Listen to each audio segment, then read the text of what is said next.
Hello, this is Brother Joseph. Let me see if I can get this camera a little more straight. There we go. Today I want to talk to you about the open letter I wrote to David Wood. I've been writing a lot of these guys open letters. I wrote one to apostate prophet Ridvan, I think is his real name. Sam Shamoon, and I wrote letters to them because they had mentioned things I thought would be in a better light, relevant to everybody. Asking questions that I believe were relevant to everyone. So I wrote them letters, and I did the same thing for David Wood. He and Ridvan were talking about the one true church. Ridvan, apostate prophet, became Orthodox. Went from being Muslim to atheist and then to Orthodoxy. And David Wood is a Protestant, so they got into a discussion about one true church. Now the Orthodox do believe that there's one true church. Protestants, obviously, most of them don't anymore. They used to. They used to point them themselves, but now there's this sense of Christian relativism that really does dominate Protestantism and evangelicalism. We're all the same. That's, Christian relativism. So I wrote an open letter to David Wood to touch on that, because I think it was a good discussion, but they didn't address what is at the root of this thing. What is the proof of there being one true church, and they didn't even touch on the why. Why is this important? Well, I wrote down some points here to keep it short, to try and keep it short. But Jesus spoke of it frequently in importance, and more than this, he identified it as his body. If you stop and you think about that, he did this so much so to the point where in his parable on the sheep and the goats, in that parable, in judgment, he identified with his body so much that he judged the sheep and the goats based on how they treated the members of his body. That's important. We read Ephesians 5 in Paul's letter that Jesus is the head of the church, and the church is his body. His body.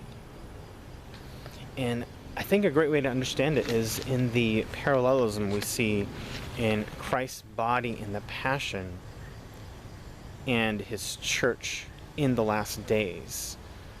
Different saints have written about this. How in the same way that Jesus went through his passion, so too the church will go through its passion in the last days.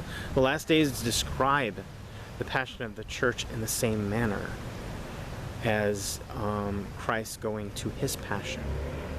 In the same way that Christ's body was betrayed by Judas and denied by Peter and abandoned by all the other apostles, so too will Christ's body in the last days be betrayed, abandoned, and denied by her religious leaders and most of the people. They did right before Pilate. They said, we have no king but Caesar. The people turned very quickly. They followed blindly their religious leaders. They just followed them blindly. People are doing that today. Look at the apostasy today. The same way that Jesus was tried in public, so too the church will be tried publicly. The remnant will be driven underground in the same way that many of the apostles were driven underground. Only the few who stand like John, St. John by Mary, will be seen, will be visible and seen. The same way that Jesus' body was flogged, was scourged, so too the church will be scourged publicly. I think we see that scourging today, don't we? In the same way, we see the church, we see Jesus, his body, carrying a cross and being crucified. So too we'll see the church carry the cross, and the church will be crucified. I think we're seeing that today. Yeah. So why is it so hard to answer the question about one true church? It's because of the last days, the great apostasy. Jesus' body was unrecognizable in the passion, and so the church will be unrecognizable in the passion. I believe we'll still have the marks. The marks are still visible, the mark of the one true church, the signs. The marks are what we see in the creed, one holy Catholic apostolic. The signs of the church, I like to point to the Ark of the Covenant. What are the objects that were put in the Ark of the Covenant? We see the tablets of the covenant, that's the Holy Bible.